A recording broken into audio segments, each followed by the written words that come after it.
Space.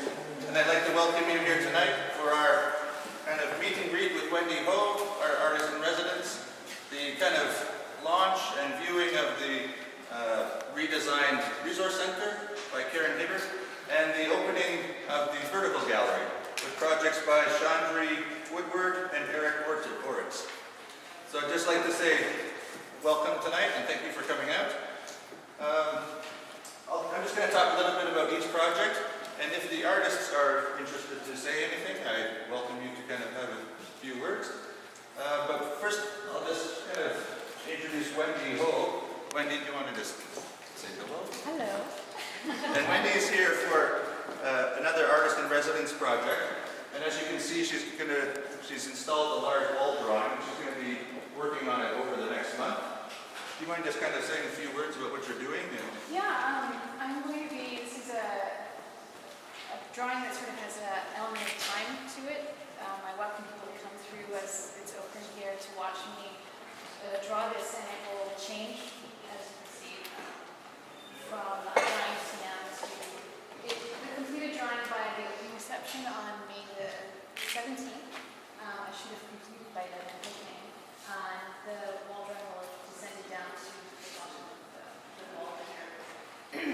So it's part of it is the public installation, so people can see it change over time and watch it kind of grow as a wall drawing.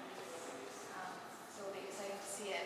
At the end on June the 10th, I believe, I'll be here to erase it. So another part of this time element is that you can see it being obliterated by me and completely disappeared. We're going to create a catalog for her project as well, so we'll launch it at the erasure. But yeah, we welcome you to come back over the next few weeks while Wendy's drawing it, and then it'll be up installed for some time after that. Can I just ask, how did you kind of come across this process? A bit by accident, as most things are. I've been working on a number of ink drawings that were of a similar nature in a very small format. Again and again, I made a huge series of them, and the decision was to see if I could just sort of up the ante and make it in a larger format, and a wall seemed appropriate, so I went to my studio and painted a wall, and this came about. And I started generating interest when I was in San Francisco for a couple of installations there, and this is the 6th installation, and they're all different sizes, and they create different images. That's how it began. And another interesting thing is Wendy makes her own chalk. So Yeah. That's kind of fun to do. This is the one time I decided to make my own chalk. I have not done that before, so I've been experimenting with that as I go, and I will be experimenting with adding pigments to the chalk as I go as well. So the drawing will change in yet another dimension as I move through this, and yeah, it's become another very exciting element to the work. Very good. Thank you. Thank you.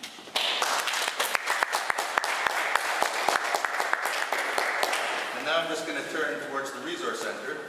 The Resource Center it's kind of our library, our sitting, reading area, place where we can kind of put different information, where there might be spaces to become a member of Open Space, which I encourage you all to do, and to browse the catalogs that we create. We often create catalogs for the exhibitions, not exclusively for everything, but we often do create catalogs.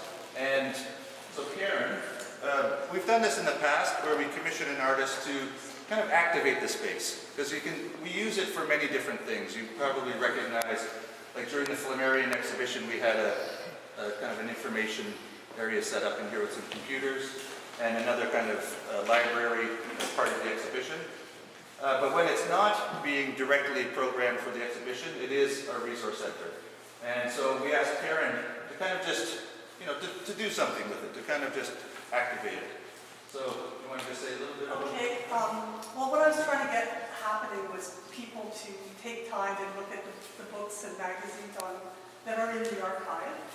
And I know that the Open Space does publish their own publications, so it would be nice if they could, display them. And so that was what I was thinking of mainly. And for me, I was also thinking about paper and books. The books are made of paper and trees. So I was trying to bring nature without being like interior designer too much, but kind of bringing nature into the space, but try to make it quirky and odd and like get to be an artist with design. So I was kind of thinking artist, designer, and my goal was that people would spend time. And like a lot of the books that are picked out are one-of-a-kind books that are really like pieces of art that were all tucked away in the with the big books. So I kind of brought out the little books. And so yeah, the idea is that you just spend more time in open space and enjoy what they have to offer, especially with their archives and collection. Yeah, so we welcome you to come back and sit in the area. I think for future projects, we're going to have like a listening lounge for different things. Yeah, but it's kind of a multi-function space, but right now, it's all about looking at the catalogs. Okay, thank you very much. And next, the final kind of event that is going on here tonight is the launch of this year's Vertical Gallery. And the Vertical Gallery is an ongoing program that we've had with Camosun College over the last, how many years is this? It's been going on quite a while. 15 years?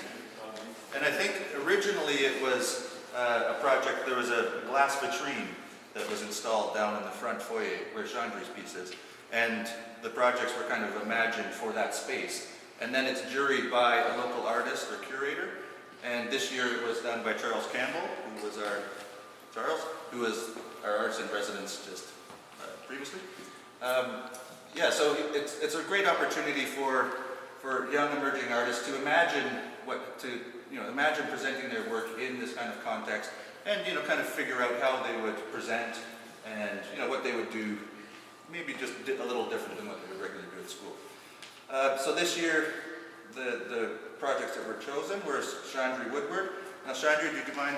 This is Shandrie right here. Do you mind just telling us a little bit about what you're working with? So over the last year or so, I've had a pretty big focus on the idea of like the philosophy of memory, the phenomenology of nostalgia, and just like the effects on our perception that the passage of time has. So the installation I created down there was kind of a personal and general metaphor for nostalgia. So I chose fabrics that were used previously and found to kind of have like this energy of like the passage of time, and then as the time goes on, the installation will change as the dye gets pulled up the fabrics, which is kind of a visual metaphor for how time and memory changes and affects like your physical self.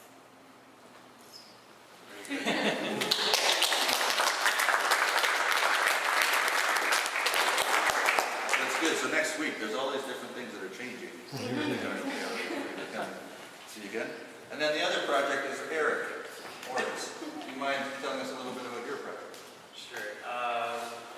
I'm talking about 4 different ways to like translate or like read information. I'm originally from Colombia, so I choose one of the traditional patterns from my country. So that's the regional painting as you see, and then it translates into so like a representation of a JPEG file or like TIFF or whatever, and then it's the coding of the image, just like the text file, and it's just still screening into a different panel. And then sort of like go back to the cycle, just like trying to make art just like with that coding and like the representation of the first original painting, and just like go back and forth with an endless cycle. Good. Yeah, very good. Thank you. Does anybody have any questions for any of the artists? Okay, well, they're all here to kind of mix and mingle with and to ask in private, I suppose.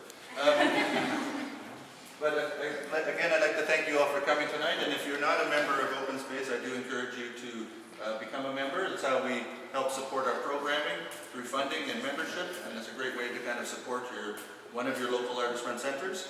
And on that, I would like to thank the Canada Council for the Arts and the BC Arts Council and the CRD Arts Department for funding our projects. So thank you very much, and enjoy the rest of your day.